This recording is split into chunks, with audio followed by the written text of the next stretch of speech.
So now you're trying to save money. The software part of this is 70% of your project. There's a ton of money going into it. I've talked to people for the couple of days here about managers. That's a lot. Do you need resources? You need more people? Should we outsource? And all of the cost is really, really, really hard to overcome, especially if you follow the process correctly. But if you don't follow the process correctly, the costs go up very, very quickly and drastically. So there have been people talking about this forever in books and things, that if you find something in a requirement stage, it's $10. If you wait until the unit testing and you see bugs and processes that weren't followed earlier, your costs could go from 50 to 100 times very, very quickly, very easily.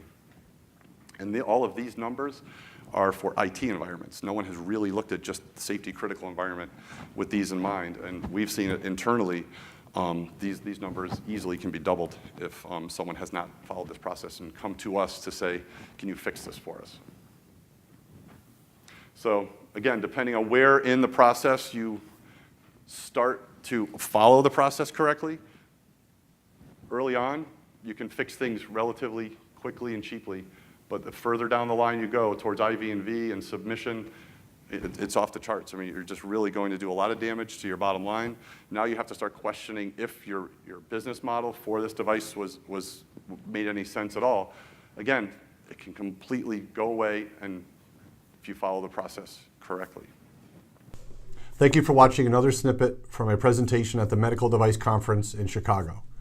Remember, the processes and procedures are dictated very clearly by both the FDA and in Europe, MDR.